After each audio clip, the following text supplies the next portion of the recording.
Just when you thought it could not get worse, the unthinkable has happened in Gaza.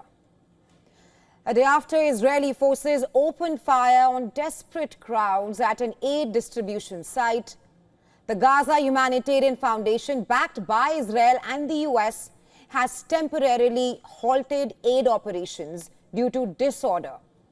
In a place where starvation is already widespread, the only functioning aid line has also now been paused.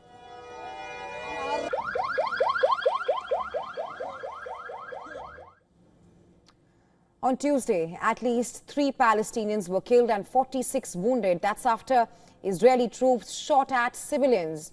For what? Trying to access food. We told you about this last night on the show. But while the world watched in horror, something else happened. Something that went largely unnoticed. While Gazans were being fired at for trying to eat, Israel's Prime Minister Benjamin Netanyahu openly rubbished the charge that people were starving in Gaza. According to reports, Bibi claimed Israeli troops photographed thousands of Palestinian detainees, and according to him, none looked, and I'm quoting him here, emaciated. He insists that Israel has been providing essential food, water and medicine since the beginning of the war. Of course, it's made without offering any proof. This despite mounting warnings from the United Nations as well as global bodies that there is acute food insecurity in Gaza. This despite a full Israeli blockade imposed in March, justified by claims that Hamas was hijacking supplies, claims which Hamas has clearly denied. Earlier this month, a global hunger monitor warned that 500,000 people in Gaza are on the brink of starvation. The 11-week siege by Israel has pushed Gaza to the edge. UN-run bakeries have shut down due to lack of fuel. Food prices are skyrocketing and malnutrition is rising.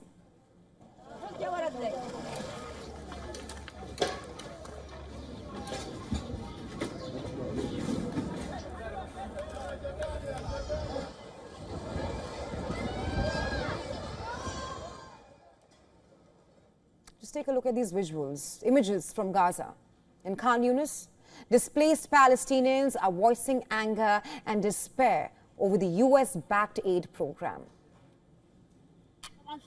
Of course it failed, because there were injustice and humiliation.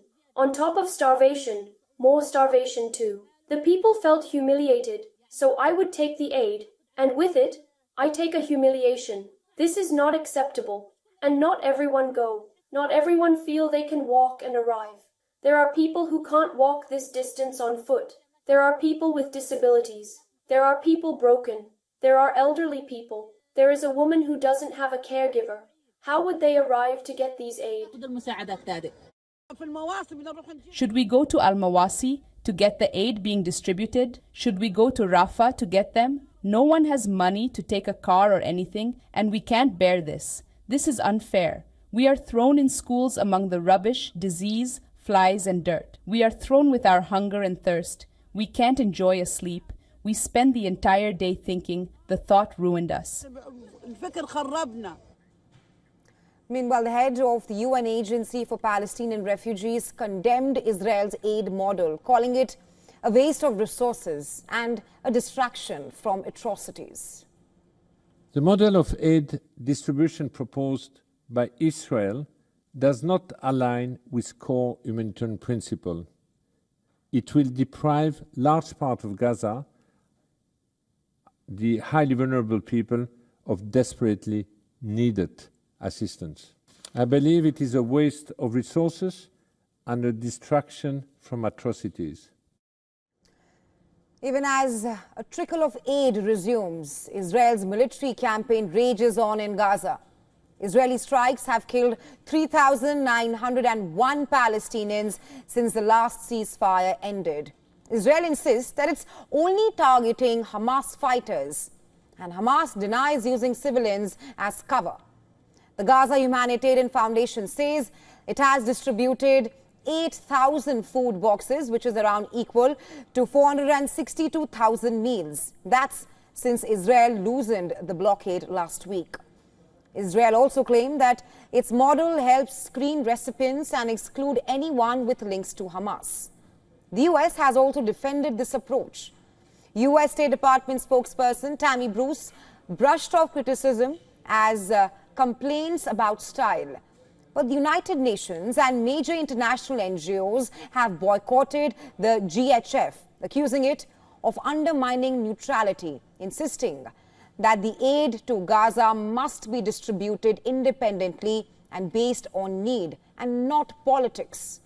Meanwhile, the reality on the ground, the amount of aid getting in is a fraction of what's needed. The UN estimates that 500 to 600 trucks per day are required, but Gaza is nowhere near that. As the dust settled from Tuesday's shootings, Gaza today buried its dead. Mourners gathered to lay to rest those killed in Israeli strikes. At least 15 Palestinians died in fresh attacks on Wednesday, including 8 members of a single family. Since the war started, Israel's onslaught has killed more than 54,000 people, reducing large swathes of the Gaza Strip to rubble. The people of Gaza and the people of Palestine love life like any people in the world. We want to live with dignity. What is happening to the Gaza Strip is unacceptable. The Gaza Strip is starving, besieged, and being exterminated. Every day, there is blood.